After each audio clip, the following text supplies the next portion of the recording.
本当？見えないでしょ？どこにいるのかな？見えないよ。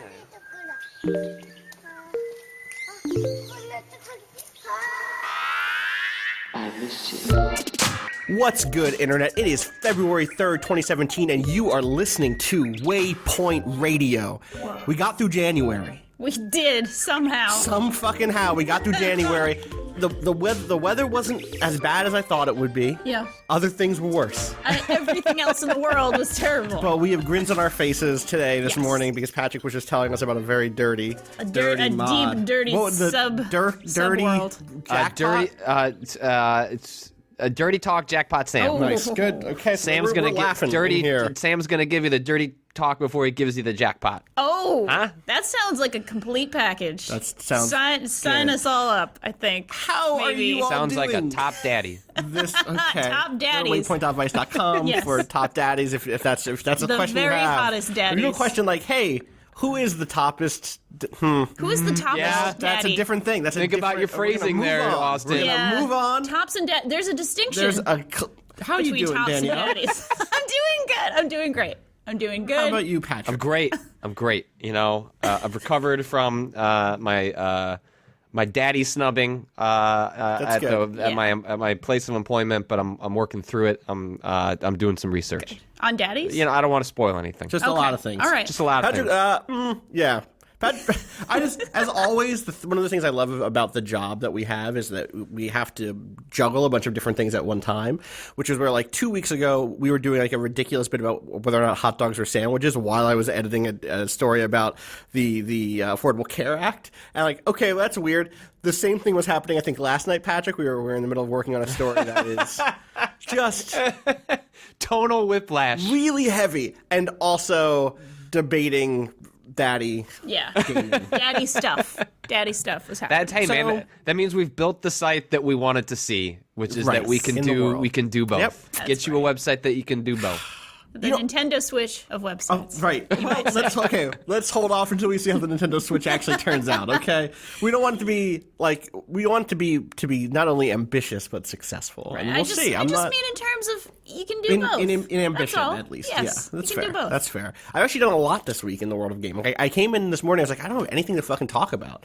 And then I realized, like, oh wait, no, that's not true even a little You've bit. played a lot. I played Horizon Zero Dawn this week, which is a game that comes out in like a month. I played 4 hours of that. I played a lot of Yakuza. I believe Patrick here continuing down that path. Yeah. Fire Emblem Heroes came out Oh, man. yesterday. I downloaded it. I've not done the Fire Emblem. I have not rolled, as they say. Okay. Oh, my. Well, guess what, buddy? I've done more rolling for you. You don't need to roll. Your boy Austin has your back. This is How do also I daddy get talk, get just so you know. Donnell? I had Donald. I had a Is it Donald or 4-star Donnell? Donald. I've always said Donald because that's, to my mind, it sounds like Donald would be like the guy who lives Donald's life would be called Donald. Yeah, But I guess Donnell that's might be true. nice. Donnell sounds like There are two ways that Yes. Don Elk was conceived, right, in the majesty of the Fire Emblem universe, and if he Yes. was born in to a kingdom. If he was Right. royalty, then he's Donnell. But he's Donnell. the Donnell who has Donald. who has a pan on his hat. Hey everybody, I'm Donald. He's Yeah. great. I love Donald. Donald is the best. Like The best no character in fucking that joke. game. I made him. My God, he was just a tank by the end. Oh, Yeah, I know it's great. So I Tanky want, Donald. Yes. So what we're talking about is Fire Emblem Heroes, which is the mobile Fire Emblem game that just came out Yes. on iOS and Android. And it is a strategy game like the Fire Emblem games, but it's also a gacha game, kind of a gachapon game. I don't know if you're familiar with those. I'm not. Patrick, I know you are because you used to be on a podcast called Match 3 with Gita Jackson. yeah, which it was means all about gotcha games. It's all about gacha games. Listen, she introduced you to at least some, not Idolmaster. What's the one I'm fucking forgetting? Oh man, I'm gonna get dragged for not remembering. Oh, oh my god, the chat is gonna catch up to this and is gonna be so mad that I don't remember the name of this idol anime gacha game. Fuck. I'm This not is going to bad. save you on this one. No. Just call it Donald. It's fine. I know a name of one of the songs, which is going to help me. The internet's going to come to my rescue. The Donald game. It's Love Live. Love Live. Yep. Love Live. Oh, yes. Okay. Amanda Made it. Cosmos would have had your A head. lot of people would have had my head. Oh, so I know my. at the very least you're familiar with Love Live and gacha games through that. Yeah, the thing is, I think Fire Emblem might actually be like the first time that a lot of people actually encounter one of these games. Not that you couldn't, like, you know, Puzzles and Dragons, and Puzzles like and there Dragons is huge. There have been plenty of these games that employ this concept, but it's, you know, Fire Emblem is different than Puzzle and Dragons. Like, that's a brand that a lot of people play for different reasons. So I think this might be the first time people encounter I actually, like, well, I think we've talked about this, like, internally, that we're, like, very cautious about using the term sort of addictive, but, like, gacha games are actually rooted in gambling mechanics, which are actually rooted in addiction. So, like, addiction, like the study of addiction and, like, so, how to manipulate it. Yeah. Yeah, so, like, that game is, like in a very, like, real term, is, like, one of the ways that these games operate. Right. So the way Fire Emblem Heroes works specifically is that it is a Fire Emblem game in a sense that there is tactical combat. There is the weapon triangle that says, like, oh, right, swords are better against... Sorry, I'm going to do this in my head. Spears beat swords. Mm-hmm. Yep. Swords beat axes. Axes beat spears. Yeah. Because you have to think, just got to think about it in your head. You get in past a spear. Yeah. Then you're well, no, I've already You're in lost it. range. A spear keeps a sword out of distance. Here's where it's it all is. about Okay. range. Right? The whole thing. And a sword is faster than an axe. And an axe just, like, chops a spear in half. Yes. So, like, that's science. It actually does make sense. And so it has that sort of, like, tile-based tactic stuff, but it also has a thing where instead of just going through the story and getting the characters that show up in the story, a la Fire Emblem, you earn currency or buy currency and then put that into a slot machine, basically, and pull that handle and see what pops out. Well, and also, like, one thing that people will do in these games is, and people have various approaches to it, is, like, the first, like, pull of the slot machine that you do, some people will do that over and over because they don't want to start the game with a weak hand. Like, if you think of it like a deck of cards. Patrick, so it's I'm like right here. Why you gotta be like some people? I'm right here. Is that what you did? Sitting right in front of you. That's what I'm doing. So you haven't started the game yet. You are still just pulling. No. That's the game. Pulling is part of the game. Right, but, like, at some point, like, just move on and, like, play the game. You'll have other pulls. No. That's not how that works. I want at least, here's what I want. I want either. I want someone who's, like, in my head, like, oh man, that's one of my top Fire Emblem characters of all time. Which is Donald who? was very close. I got a 4-star Donald. If it had been a 5-star Donald, I would have started the game right then. Maybe I won't roll till I get a 5-star Donald. Anyone else doesn't matter. I can get 1 stars across the board. If I get a 5-star Donald, don't need anything else. The best pull that I got, a Marth, a 5-star Marth, which was like, oh wow, that's Marth. But Marth is like the most boring dude in the world. I was talking to Janine Hawkins. He's no Crom. For us. He's no Crom. That's the thing. He's not even a fucking Crom. That's like one of the, like, if you were to go in my brain and be like, what's a Fire Emblem joke that Patrick could come up with? That's probably it. Like, I used my one. I'm done. Right. This is the thing. Is That's like, the one you so get. I was talking to Janine Hawkins, who's a freelancer for us, about this last night, and we were comparing this to Supermarket Sweep, right? Oh, God. Which is a great game, in my opinion. Yes. It's like actually a great game show. It's a fun game. I love Supermarket Sweep. Kind of great. And yeah. pulling on the gacha, like doing this thing of like, oh, I'm going to get 5 heroes at the beginning. It's like running through and like, I'm just throw stuff in the thing.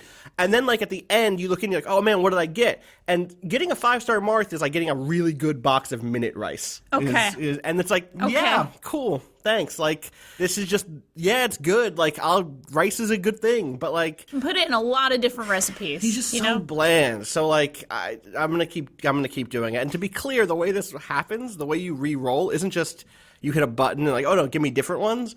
I'm on iOS, so it means I delete the app. I re-download it. Oh my God, I Austin. play through the tutorial. First, I have to read-down the app. You have to understand, the app is already not huge, but it takes a couple of minutes to download. Then I go into it, and I play through the first steps of the tutorial, which are 90 megs to download.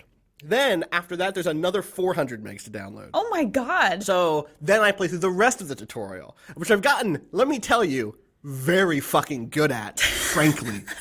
And from there, I then get to draw another 5 characters. And most of the time, it's 3 bronze characters. Yep. And I'm like, fuck out of here. Like, none of you are even, like, don't even joke. But I'm starting to think maybe I should have gone with the Marth Oh my God. pool or the Donald pool. Because I've gone through this 10 times so far. I'm tired and need to go to sleep just hearing about this. I need this is a good... exhausting. Okay, so here's what I need. I need a Camilla or a Tharja. I need a Lynn or a Crom or a Lucina.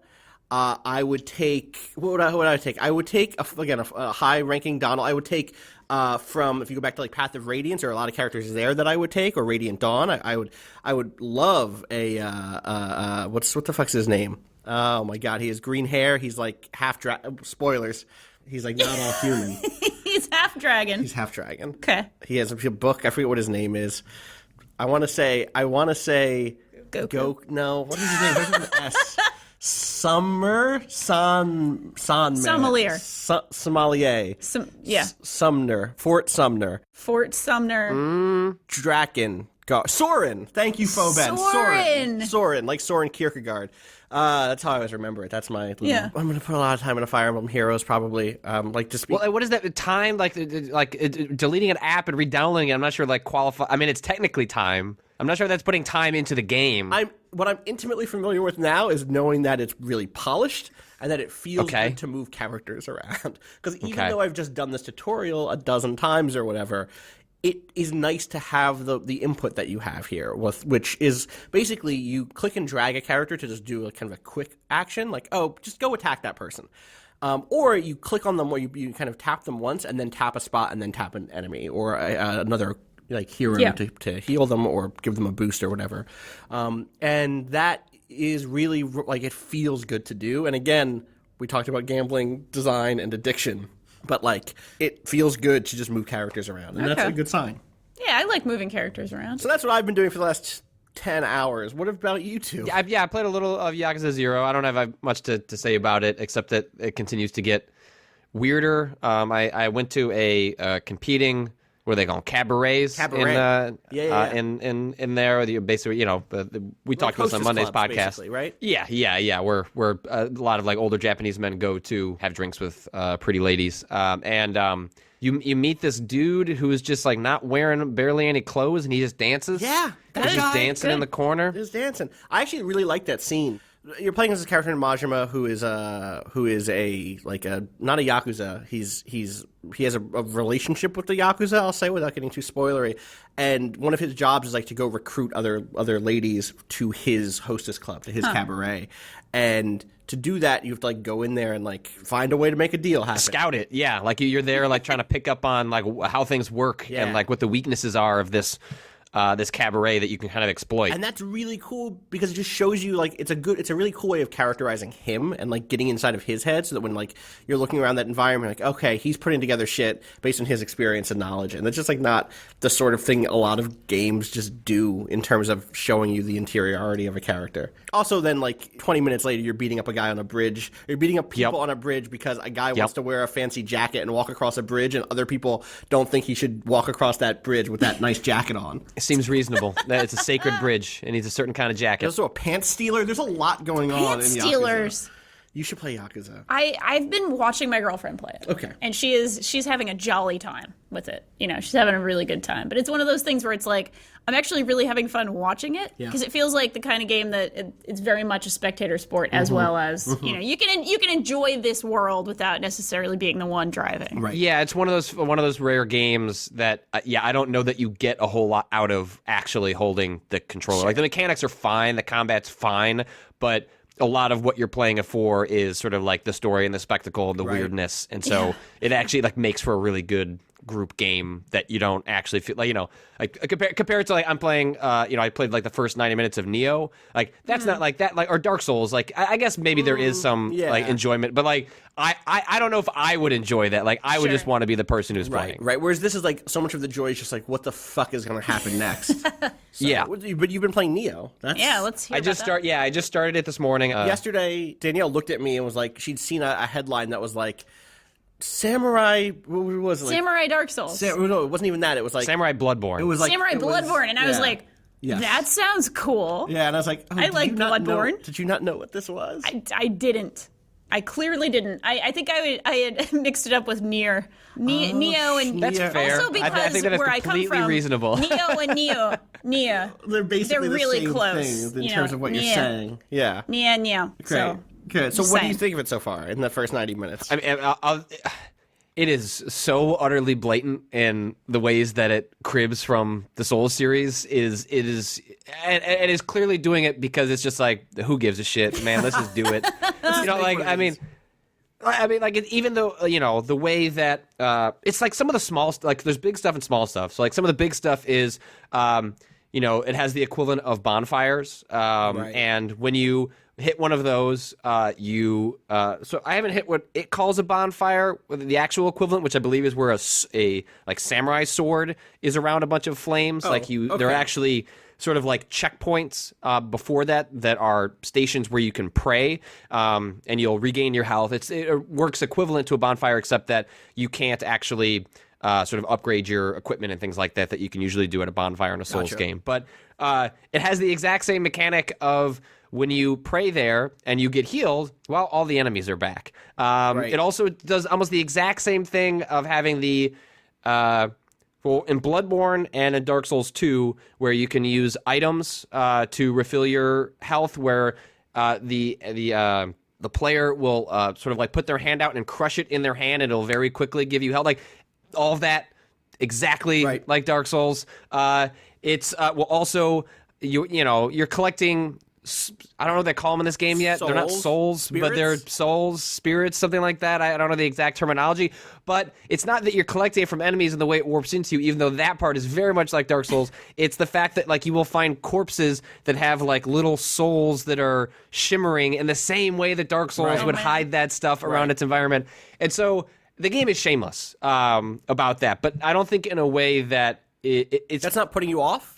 I don't know yet. It's too early, right? Like I've only played the first 90 minutes. Like I've really just gone through the tutorial, and the first 90 minutes feels very much like it's bothering me. Right. It's like, come on, this is really like you're not even trying. But the parts that I've got to are parts where I've just starting to scratch the surface on the things that it is doing differently. Like for example, like it has you have the ability to change stances, which is not something that Dark Souls does. So like you have a high stance, a medium stance, and a low stance. And your low stance, like you're always blocking, but your attacks are going to be severely reduced. In a medium stance, it's kind of in the middle. And then in a high stance, your blocking does almost nothing, but your attacks are a lot more aggressive and do more damage. So there are things like that I'm hoping it will feel more like its own game as opposed to just, Dark Souls was cool. Let's make one of those. There's a thing that a game can do where it brings on board a lot of what another game has set up and then adds a little flourish in such a way that it's like, or not just a little flourish, but can do something that's like, okay, but you brought it back into your own wheelhouse.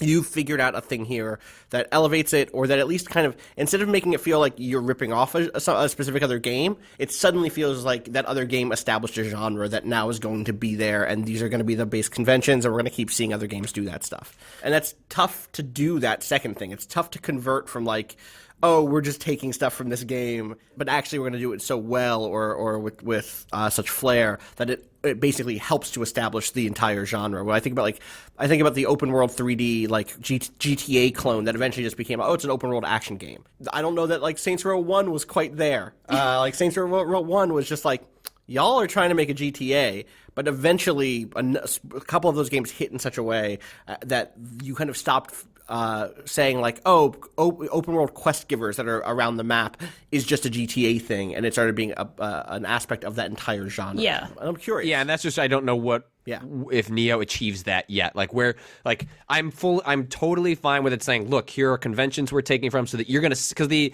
benefit of just ripping a bunch of things from Dark Souls is saying, look, you know what you're in for, you kind of know how this game plays, so we don't need to spend a bunch of time like ramping you up. You can kind of just jump in, and then we can do twists on it. We can do some interesting things. I just don't know what those interesting things are yet, and so at least in the first 90 minutes, it in some ways put me off, but the reception from lots of folks that I know that really enjoy the Souls games have really enjoyed this game. So I'm going to be playing more of it just to see where it goes. There are definitely a couple people I know who are like deep into the Souls games at the point at which they're playing them on a different level than what I play them on.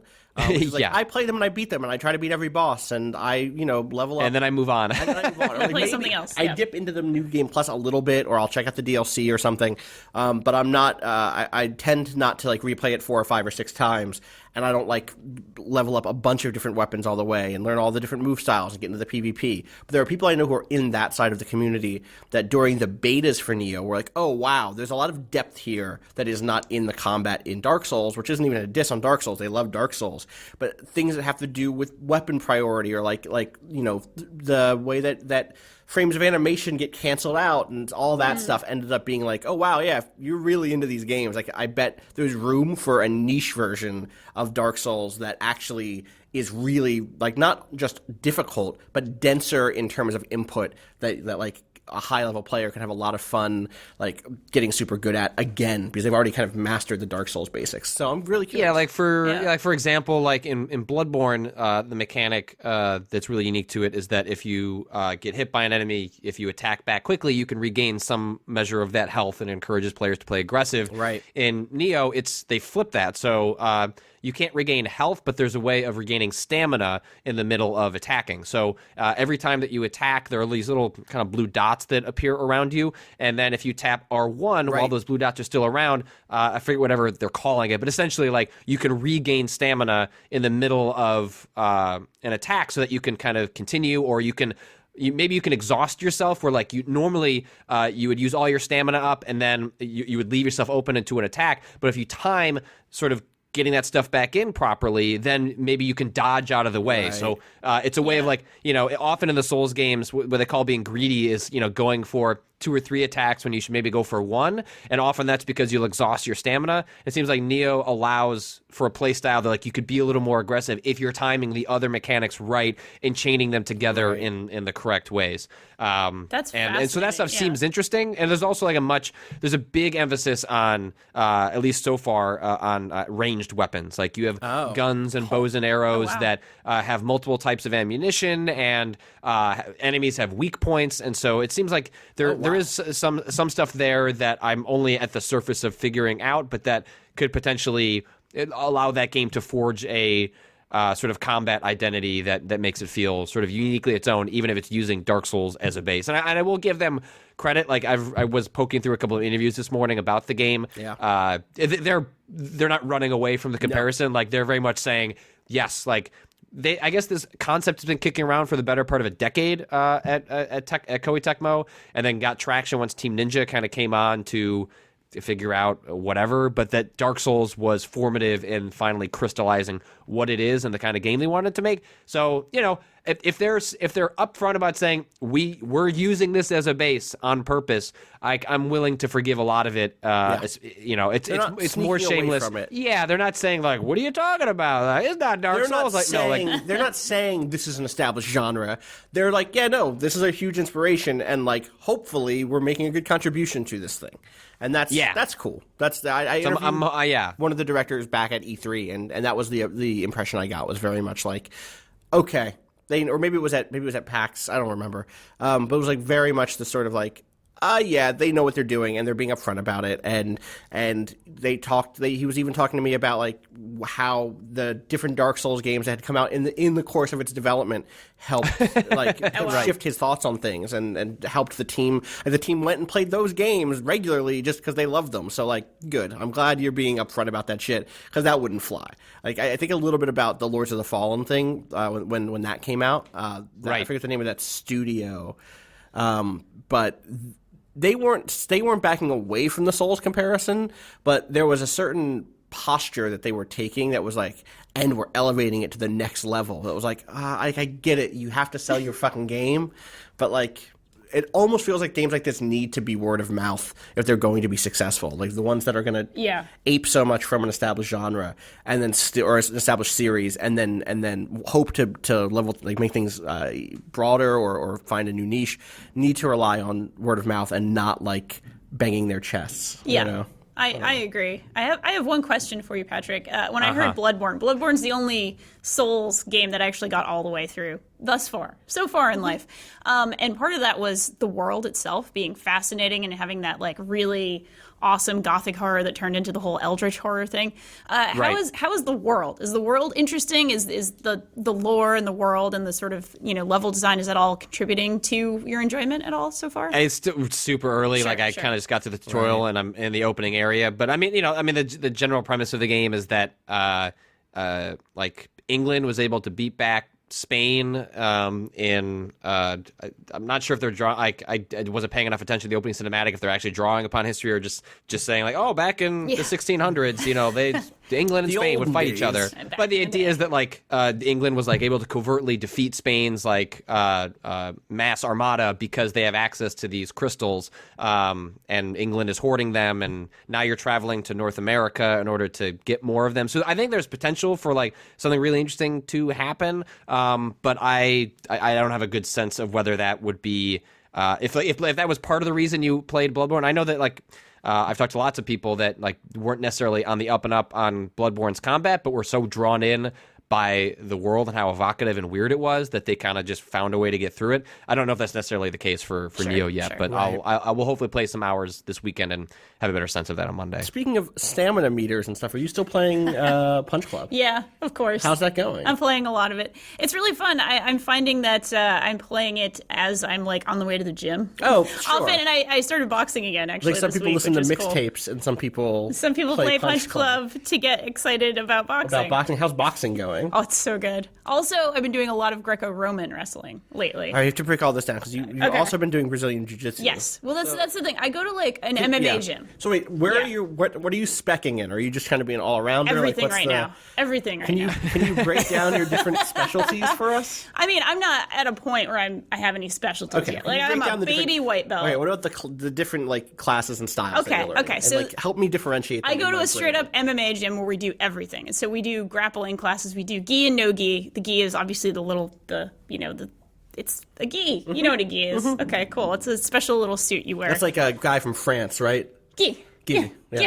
A guy from France. My buddy Gi, and so we do judo, which is, a lot of sort of throwing and sort of, using your butt to throw somebody over your body. Right. Greco-Roman, which is more focused on sort of upper body wrestling. So it's like, you have your grips where you have wrists and like controlling shoulders, stuff like that. Freestyle. If you want to demonstrate on Austin, I'm not going to stop throwing Austin on the floor. Freestyle, which is like more, you can kind of use more leg techniques, and Brazilian Jiu-Jitsu. Is that why it's a freestyle? Because you can go the whole body, use the whole body. You can grab the whole body, that kind of thing. And Brazilian Jiu-Jitsu, which is traditional sort of martial art, that was, of course, the Gracie family was like the royal. It's like the royal family of Brazilian Jiu-Jitsu. Right. That's why it's Brazilian Jiu-Jitsu. Pretty much, You're from Brazil? Is that correct? Yes, that's correct. That's why it's Brazilian. Which is like it's both a sport and a martial art. Okay. So it's like a full service martial art. Like, how do you decide which to practice when, or is it just like the schedule? My coach says, "Okay, here's what we're drilling today." Oh, so you're just going to a single MMA gym? Yes. In my mind, I'm learning all of this. 7 different gyms. No. You would found she's gym hopping, like you're going to a bar. No, I'm going around. All right, hey, this first one we're doing Greco-Roman. I thought you were like, I found a Greco-Roman spot. I'm like the way that like if you talk to a foodie, they're like, I found this amazing Greek restaurant. Yeah. And like, oh, wow, awesome. Like, I'm at a food court. This Brazilian place is incredible. Yes, this you wonderful try the Brazilian paella. Greco. I really like your foodie voice. This is my foodie voice. I like your foodie voice. I no offense. Like, I used to live with a foodie, and it was the best 2 years of my life. I'm sure. So it was a very also your foodie and or you're 80 years old sitting out on your patio. No, there I'd fall into Southern voice. I could do I have Southern to, as you get older porch. and I have a porch, you end up getting Southern in my head. That's what it is. That's what happens. Yeah, there's a weird mix, I'm sure, but I don't know quite what it is. It's in there somewhere. It's all in the mix. Mixed martial arts. How about this? Yes. What's the one that you get the most excited for when your instructor is like, oh, today we're doing blank? I really like Greco-Roman because I really like the whole, you're controlling some... I'm small. Sure. And, pretty much everybody I train with, there's a couple of other women there for sure, which is great. But I tend to be smaller than anybody else I'm working with. So it's really a powerful and wonderful feeling when you can, throw somebody who's twice your size. Makes me happy. Or get them on the ground or get them, whatever the technique is, whatever is going on that day. So it's really fun. You get stressed out in life and you go to a gym and throw people around. It's very healthy. Or punch them. You do a lot of things. Yeah, it's fun. I'm trying to think can't find a segue here to anything else, and that's not. I have other things, but it's not. We can punch the mailbag. We could punch the mailbag. I just want to talk briefly though before we do that about Horizon Zero Dawn. Yes. Horizon Zero Dawn. You also play as a small lady who can do a lot of damage. That's pretty rad. So I like that. How's that sound? Yeah. I played it for 4 hours. We did a stream of it a couple of days ago, where we took footage that I'd captured and used that footage to just talk over it. That will go up sometime today or tomorrow. Yeah. But I came away from it like really not mixed.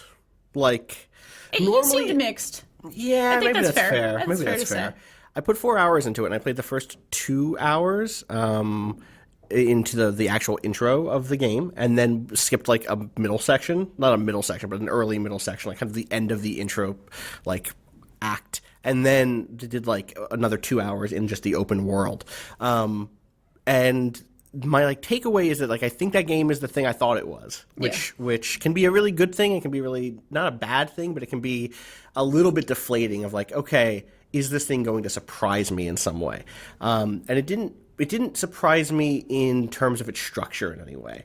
What I will say was surprising was like how fun the boss fights were against the biggest monsters, the biggest robotic dinosaurs and robotic giant saber-toothed tigers and robotic wolves and all that stuff.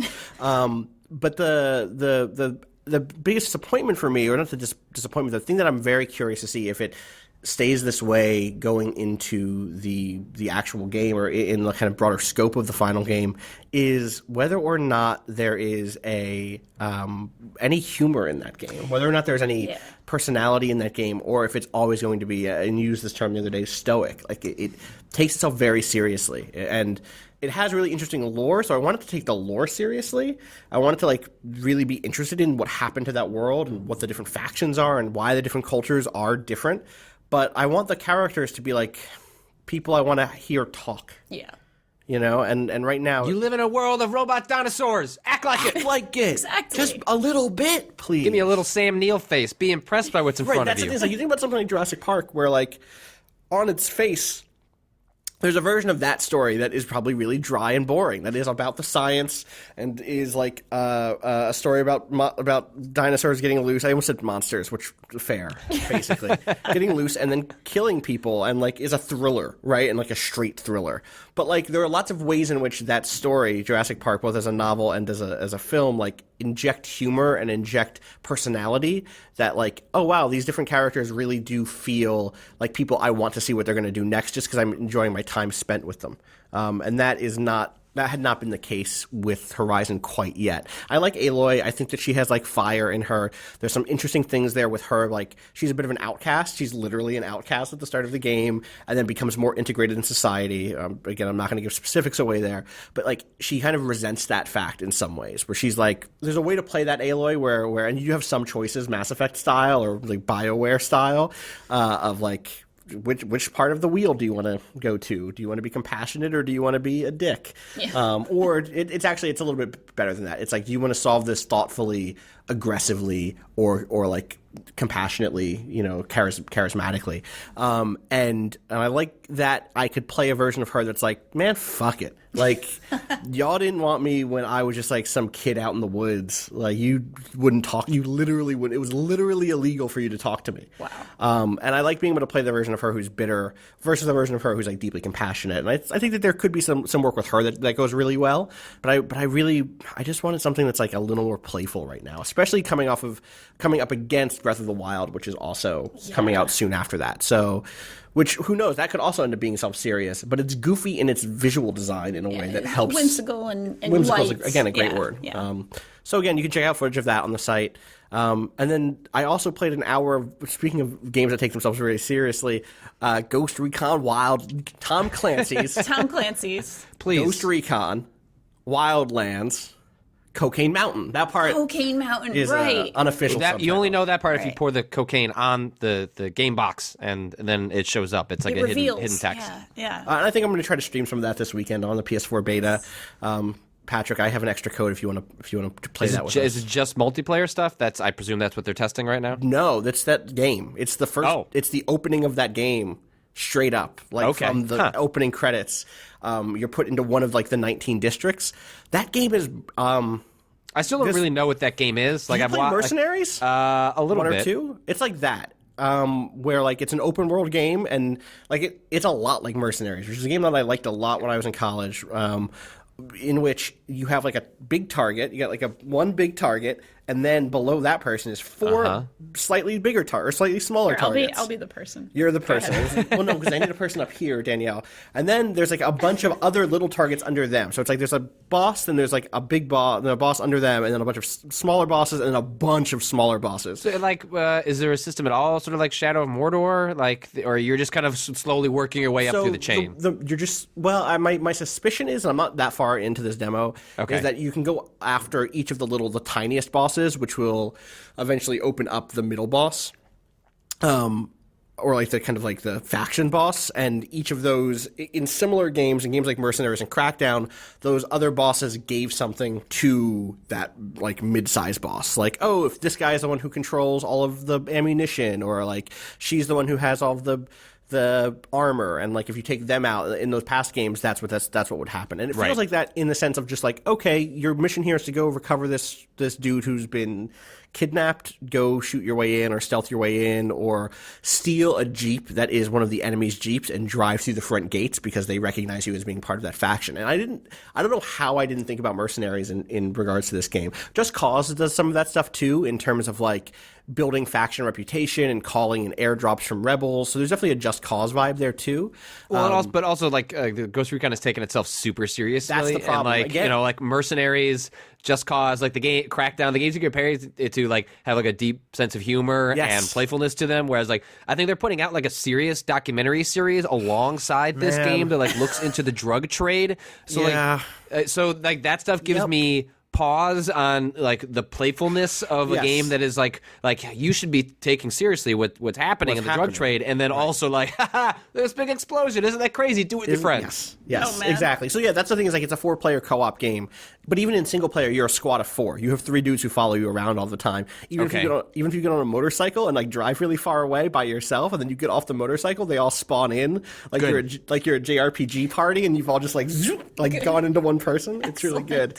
So yeah, is it? That's my concern with this game, is that how has it been designed for the person like me who is just, maybe if they were to play it, might occasionally play with other people, but like by and large, I'm not going to be playing with like a nightly crew. You could.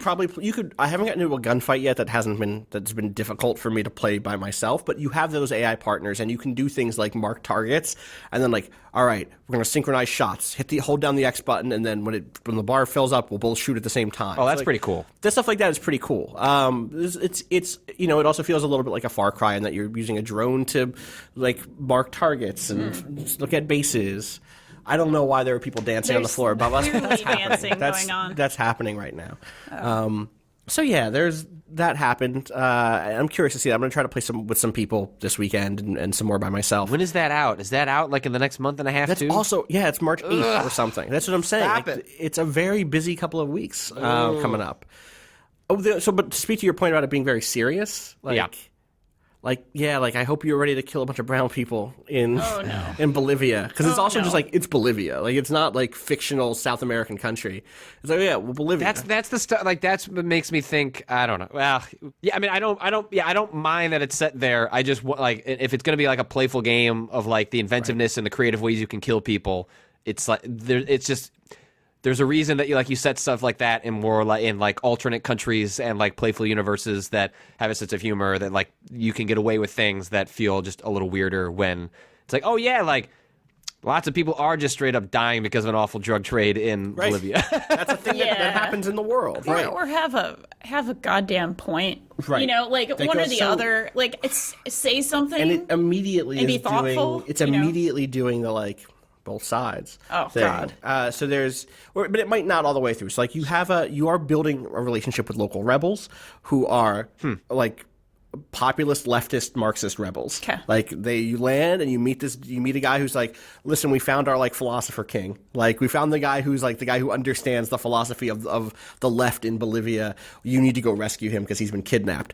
And as you start to walk away, one of your dudes is like, Captain, how do you feel about helping these rebels? Like, it's ideology like theirs. It looks just like the ideology of the cocaine kings. Oh, Jesus. And like, like, okay. And your dude is like, listen, man, I'm not into politics. I'm just here to do a job. Right. It also has like one voice, which is like one of those things that's funny when the character creation is actually like fairly in depth. There are a lot of visibility or like character customization options, especially in terms of clothes. There are like a lot of clothes that you can wear. Not as much as Conan, I assume, but no, not as much as as many sliders as Conan Exiles has. There's no what are the endowment slider? The endowment slider. It's a great name for that real slider. thing. That's the name to name it. That's a hell of a name. But there are like a lot of hats you can wear and glasses and branded gloves and shit like that. Good. Like if you want some Oakley's gloves, you can have that. So I'm curious to see how I feel about that in a couple of hours of playing it. I'm curious to see how that plays out because I have less patience. I've never had much patience for that, for the kind like of false equivalency thing. Oh, right. But now in today's world, I have less. I find myself having less and less patience for things that are like very seriously taking an apolitical stance. Well, we've actually I spoke to apolitical totally quotes, scare quotes. I've talked to people about this all year. Where like I was talking to Joel about it actually, our publisher here, about The Division and how right after the terrible shootings at the Pulse nightclub in Florida in Orlando in June, The Division was putting out a DLC and they were at a press event that just included a segment that was like a gunfight inside of a club. And Joel loves, I'm like speaking for Joel here, but so apologies, Joel, but Joel loves The Division or like played a ton of it with his friends. Like that's this exact sort of game he loves. But even he, like in that moment was like, man, like, and not in a way that's like, don't make those games. Just like, my own personal endurance is I'm fatigued about these things already. And so the ability for which I can deal with them in this fantasy playful way is reduced too. Yeah, and there are ways for developers to do those things thoughtfully as well. Do you think that it's, I guess, like speaking back to your point, Patrick, like, is there I can imagine a version of an argument that says like dressing this stuff up with fantasy South America is actually worse. Is actually worse, right? Or is at least just as bad that like you're whitewashing it, you're cleansing it of like the very clear like ideological position it has. Or that too. Yeah, I mean I guess it depends on how I'm curious how the gameplay works out, right? Because if there is this playfulness that feels at odds with the seriousness of the the story and the context that it's in, then I can see the argument for stripping it of that because you're trying to emphasize the sort of playfulness of the gameplay and you don't want that to have that cognitive dissonance with the sort of the story and the gameplay. But it's totally possible this game gives you this apolitical single player guy that you're playing as, but that, I suppose if it actually finds a meaningful, interesting way to explore like quote unquote both sides of what's happening, like there's something like I want to give the game the benefit of the doubt that maybe it can do something interesting with that and that the character you're playing is just there to sort of witness that in some way. But I guess the problem is just the history of video games suggests that does not always go well, and it's tough to say something when also you're going to make a 19 a game that has 19 districts, each of which is going to take a couple of hours at least to clear, to move into areas and shoot a bunch of people and move on and shoot a bunch of people. And like that is the way that you're going to repair this society, or maybe you won't. Maybe by the end of it, maybe this is secretly a Spec Ops: The Line inspired thing where like you leave the world behind in tatters and you're like, oh, I guess we're done. Like, and like, oh man, maybe we were the bad guys all along situation. Who knows? I guess we will wait and see. But I do wonder if there is something in the open world, like a progression tree system that is like anathema to saying something more about the state of warfare. Like, I'm going to play this game for 100 hours, and by the end of it, what I'm going to remember is like how good I got at headshots, not like why tyrants rise to power. There is a really cool progression system thing in this game. Like, if I'm going to be that fucking dude for a second, which is on top of leveling up, you have to tag resources for the rebels, like medical supplies or ammunition. Oh, that's or neat. Other stuff, or like fuel, and those are also necessary for your upgrades. So like it's not just you level up and get an experience point, and you can put that somewhere, but you can only put that into something you also have the resources for. So if you want to like revive your allies faster, you need to have found enough medical caches or whatever. So That's cool. I think it's time for the question bucket. Yeah, let's right in. Dip into the old question bucket. The QB, because it's Super Bowl weekend. Oh, that Who was are you good. rooting for? That was good. Who are you yeah. rooting for in the Super Bowl? Fuck the Patriots. Thank you. I don't have to fire you now. Come on. You know where I come from, right? Let the rest of the can't. world. You know can't. where I come from. You can't, Danielle. You know my people worship. I know who your people worship. You're in New York now. I know. I'm just saying. I understand. You're allowed. You're allowed to root for the I don't Patriots. care that much. It's more for my dad. It's for my dad. Okay. That's fine. That's excusable. That's what a it good is, reason. for That's a real. good reason. That's a good. You know what? In honor of you, what's Tom Brady's number? I don't even know. That's how much I don't is care. he 7? What's his? In my head, it's 12. 12. It's 12. There's only one good 12, and that's Randall Cunningham. Let's go to number 12. Let's go to number 12. That's good. I like it. I have an ethics. That's all I'm Thank you. saying. Thank you. My dad appreciates this. Yeah, he better. He does. This is a sacrifice. He's I'm more making. into baseball than football. To be honest I'm with you. looking at number 12 because Randall Cunningham was number 12, not Yeah. because Tom Exactly. Brady is number I 12. respect I have a positive attitude. I don't know what's going on in the world. Tom Brady. That's Yes. God damn. I agree. See, So this comes in from Bun Bun, who asks, Do you both, so this is an old question, Yep. do you all believe Sony when they say that ultra-high def support isn't possible on the Pro? Is it to sell standalone players, promote streaming, save money? Did they make a mistake? I think there's a broader, I don't even remember what this is in response to, other than there was a feature with the PS4 Pro that wasn't there, which I think was... Yeah, it was that they can't play Ultra HD Blu-ray discs, which correct. seemed anathema to a device that is called the Pro that should theoretically be able to do anything that you would consider a sort of a Pro feature. Totally. Yeah, they probably, from what I understand, they didn't do it because of it would have cost more, and they were willing to take the hit on people being like, "That's weird," but they also looked at the amount of people that buy Ultra HD Blu-rays and went, "Go buy a player go buy an Ultra HD player." Yeah. Like anyone that cares about Ultra HD Blu-rays probably owns an Ultra HD player or is willing to go buy one.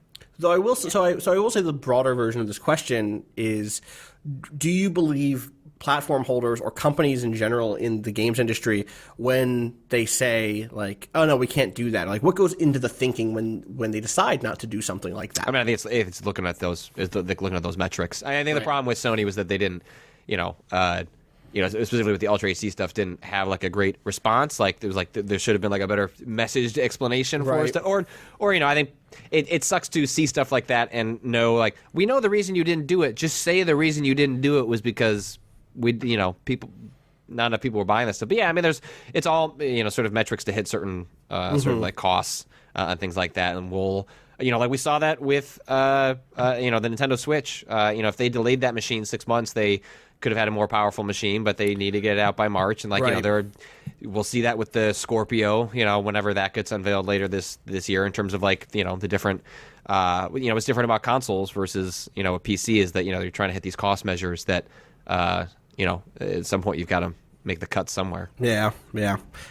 Is that like a thing that ever goes into your buying decisions, is like the messaging around something that is like, you understand really why something is the way it is, but you wonder like, I don't want to give money to somebody who's like not on their A game when it comes to actually explaining why they're doing the things they're doing?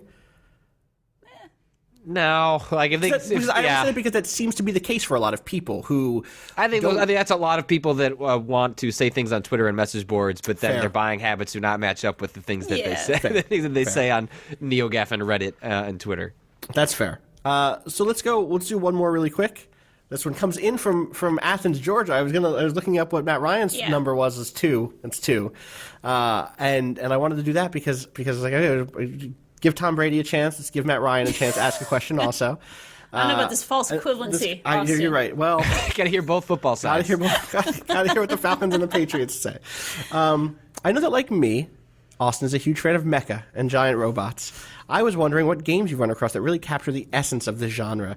If you can't think of any, then what do you think? What do you think a game would have to be in order to capture the themes of classic shows like Mobile Suit Gundam, Macross, or Pat Labor? It's like patrol labor. They're like giant Pat robots Labor. that are patrol. It's a guy named Pat. It's Pat Labor. It's Patrick. It's Pat what Labor you do. is It's based on my It's your life, work. my experiences in the mecha world. Exactly. I personally thought that the Front Mission games had a really good feel for the war drama narrative and strong characters that made really classic mecha great. I'm really curious what you have to say, and I'm very excited to tune into the show twice a week.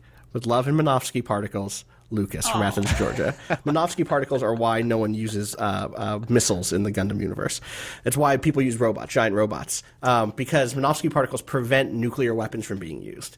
Which is like, why don't these giant like spaceships just shoot nukes at each other in space? Yeah, and the answer is like, sense. Minovsky particles. They prevent any guidance systems from being able to function, and so you have to get really close for combat, which is why people are in giant mech suits. And humanity did this to themselves? Yeah. Interesting. I mean, it's actually No better. aliens in that world. Yeah, I agree. I mean, we could use some of that in Trump's America. Actually, I think in the help. world today, like anything that would prevent any possibility of nukes from going off here or anywhere else in the world, anywhere in the world would honestly. be cool by me. I think there have been a couple of really great mech games over the course of the years, and I think there's a difference between there are some games that make you feel really good and embodied in a giant robot. They're like I think even something like RAD, R-A-D, which was Robot Alchemical Drive on the PS2, where like you literally stood on top of the giant robot's shoulder while it moved around, and like you had like a little control box. So it was very like 1950s, 60s, early giant robot anime. Was really fucking cool. But it's a different thing than feeling like the stories of these worlds, which are always like pretty grim about young people being forced into war. And how that intersects, of course, with like love stories and space opera, but like the core of Gundam especially ends up being like, what do we do when you're forced to fight for a thing and like you don't want to fight for it at all? Like that's like the first Gundam story, very much like this is a 16-year-old who happens to be the one who knows how to use this weapon, but also is a whiny 16-year-old and doesn't want to shoot people. And there aren't many games that dig into that because that doesn't line up clearly with I want to be in a giant robot that stomps around and shoots stuff. I think the Front Mission games do a pretty good job, and I think there have been. I wish they'd make another one of those. I've never played them because those predated my interest in strategy games. Yeah, but I would love to play. They're really cool, dude. Like Front Mission 4 and 5 were really good on the PS2. Front Mission 3 was really good on the PS1. And 4 and 5 were also cool because they did the thing of like splitting and interlocking narratives that were really complex and political, and like it did understand the concept of warfare and politics and how those two things are inseparable in a way that I think a lot of games don't. I'm really excited to see what the next Mech Warrior Mercenaries thing turns out to be that recently got announced. And I'm really interested in the BattleTech Tactics game because that I bet is also going to be good. That's by the team that did the Shadowrun Returns. Yeah, and I played the games. first Shadowrun Returns and not the like Hong Kong expansion that I heard was excellent. Hong Kong and Dragonfall are both so good. If you ever find yourself with like a week to kill, play Dragonfall. Yeah, I'm sure that'll happen. Like, let me find that week to kill in my life, Austin. Thanks. That's useful advice. Really useful. If you ever do, they're really good. They're like so If I find myself in the afterlife with just play the games you want to play. Retirement. I've got it. Anyway, those games are really good. They know strategy. Right. And so I'm curious to see how BattleTech turns out. I have a serious question about this mech stuff. Please. I just started watching Voltron, the new anime. Yeah. It's I'm enjoying it. Yeah. But like, is the whole mech thing, is it basically like a metaphor for adolescence? It's like you're becoming powerful, you're becoming an adult, but like you're whiny and it's hard. That's one way in which that happens. Like there is definitely that. Like there is definitely like we are alien to our own bodies and struggling to get control over them. That's one way in which that happens. In one way in which you can tell that story, or use giant robots to tell a story. It is metaphor. really cool. Yeah. There are definitely robot anime that lean really hard into the adolescence and kind of hormonal change and where do you fit into society and family and whatever your gender identity is supposed to be. Like that stuff is all over mecha anime. That's cool. There are also mecha anime that are just about like shooting stuff, or that are about jazz. Gundam Thunderbolt was really fucking good because it was just like interspersed with bop, like hard bop jazz, and it was just like, oh, this is about mechanics. This is about like the motions of warfare and like the frighteningly appealing beauty of the aesthetics of gears turning and machine guns firing, and that's terrifying, and it plays that up as being terrifying, and like people being sent back out to the front lines again and again and again. There are my favorite Gundam ever, probably my second favorite Gundam ever is one called 0080 Stardust Memories, and it's really specifically about the ways in which we are sold war as entertainment. It follows like a 7-year-old who, like, at the beginning of the show is like drawing Gundams in his like notebook, and then like has an experience. Has like the next 6 episodes are him like meeting someone who has a mech and like seeing what war is really about. It's like the saddest fucking shit. It's super good. I really want to watch this. I'll send that to you, or I'll figure out a way to get you to watch it. So yeah, you can do a lot of things, but there is it's almost always about identity and like what it is. How do we see ourselves? How do we see other people? I did a tabletop game show, Friends of the Table. My second season of that was all about robots. And, like, I kicked that off with this question, which is, like, in this world, there are robots. There are mechs that help in, I'm trying to remember my exact quote, that aid in tasks civil, commercial, and military. And sometimes we look up to them and say, we could have built them to look like anything, but we made them look like us. Oh. And it's like, why did we do that? Like, why? And that's, for me, is also like the question for a lot of our fiction in the world is like, why do we make, like, why is Darth Vader like Darth Vader? Why is Captain Kirk like Captain Kirk? Why do we make our heroes and our villains look like the way we do? Why do we make our technology look like humans when we do that? Like, where does our ideology interspersed with like our aesthetics? And there's a really good Robert Rath piece on our site actually about that this very yes. topic. Totally. So check that out. Check that out. Until look, the only mech game that matters is Metal Wolf Chaos, where that's a fucking good the president decides in the middle of a modern civil war he needs to get in his mech and he needs to figure some shit out. Made by From Software. Because he has an evil VP who takes over America, and he's like, I got to get in my secret mech. And this is real life. And we got to. Well, I don't know that I want Trump to get in a mech right now. Is that game any good? I've always wanted to play that game. Do you know who made that game? Yeah, I know it's From Software. Yeah, it's From Software. But like, is it good? Yeah. Yes.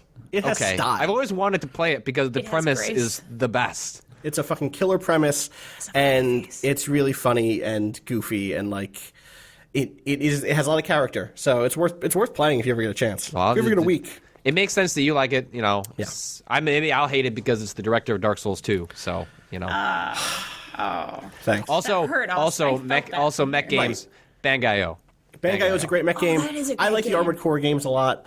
Bangai-O is really fun. I love Bangai-O. Super good game. Bangai-O does one of my favorite things, which is like it's all about putting yourself in high-risk situations to get the highest possible reward. It's just like a million missiles. Some of the best missile sprite work ever in a video game. Breast missiles, got it. Oh my gosh. Yep.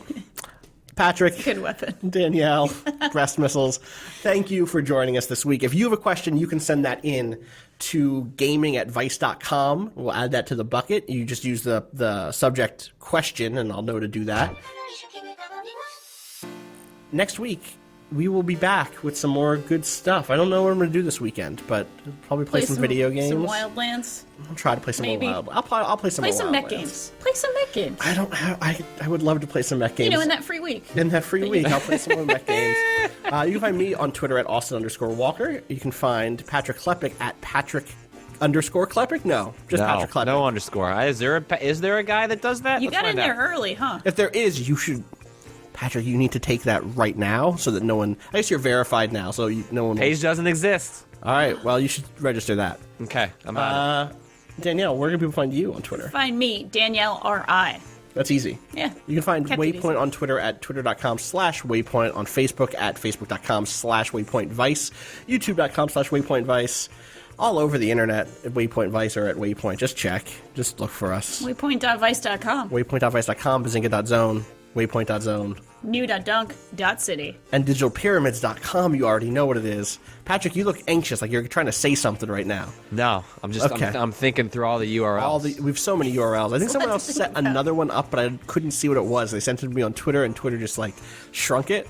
And someone said like, "This was a good use of my money," and I clicked it, and it just went to our homepage. I was like, "Yeah, okay, yeah." Does that on Twitter? It does that. Yeah. So if that was you, you need to spell that out for me because I couldn't read what it was. Thanks as always to Tim Barnes, our producer. You can find him on Twitter at TimBarnes451. And thanks to Bowen, who lets us use his track "Miss You" off the EP Pale Machine. Find out more info at waypoint.zone/BOEN. We will catch you on Monday when we have more things to say about video games and the world. Fuck the Patriots. Peace.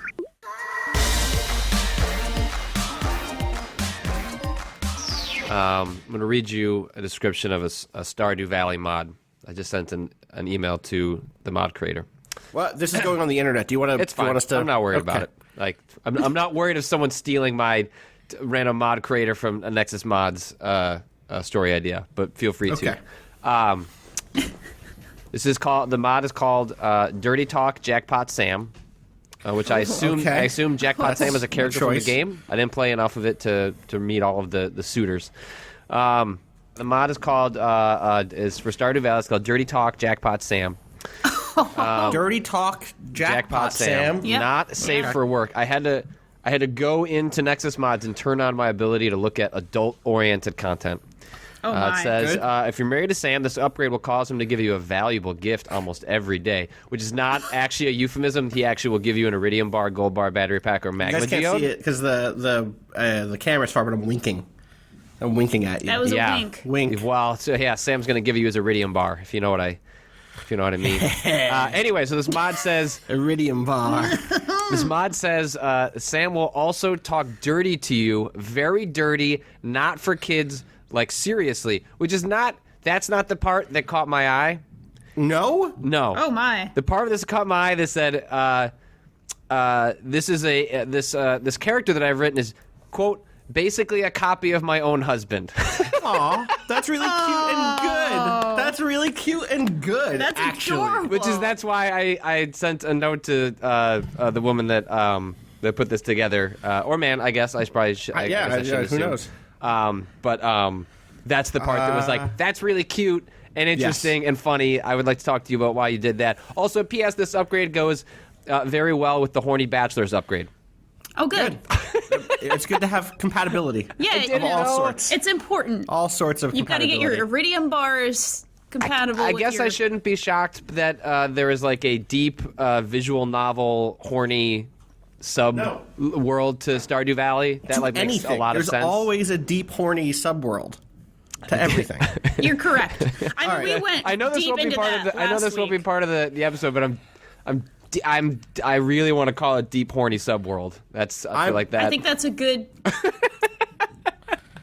Maybe we can add that at the end. It can be a little end. Yeah, well, the music fades. Tim, can we do that? then... Can we come back to this conversation afterwards? All right, cool. どこにいるかな